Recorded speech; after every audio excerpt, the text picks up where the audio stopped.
മല്ലിയില ഒരു മാസത്തിന് മേളിൽ കേടാവാണ്ട് നല്ല അടിപൊളിയായിട്ട് ഫ്രഷ് ആയിട്ട് ഇരിക്കുന്ന ടെക്നിക്ക് പറഞ്ഞു തരട്ടെ. ബാ, മല്ലിയിലൊക്കെ വരുമ്പോൾ ഇതുപോലെ കെട്ടുണ്ടാവട്ടോ. ഒന്നിൽ ഈ ചരട് വെച്ച് അല്ലെങ്കിൽ റബ്ബർ ബാൻഡ് അത് ആദ്യം ഊരുക, എന്നിട്ട് തണുത്ത വെള്ളം എടുക്കുക, എന്നിട്ട് ഇതുപോലെ ഇട്ട് വെച്ചിട്ട് നന്നായിട്ട് ഇങ്ങനെ കൈകൊണ്ട് സ്പ്രെഡ് ചെയ്ത് കൊടുക്കുക കേട്ടോ.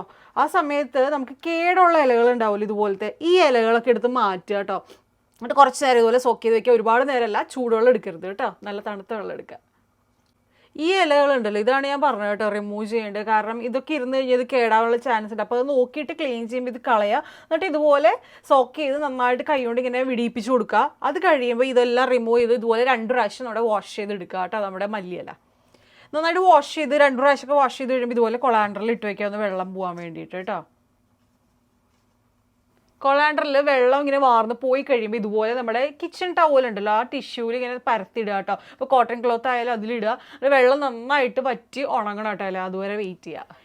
ഇത് ഞാൻ ദേ സ്റ്റോർ ചെയ്തിരുന്ന കേട്ടോ. ഇതിപ്പോൾ 1 മാസത്തോളമായി നല്ല ഫ്രഷ് ആയിട്ടിരിക്കണം, നല്ല ക്രിസ്പി ആയിട്ട് കണ്ടോ.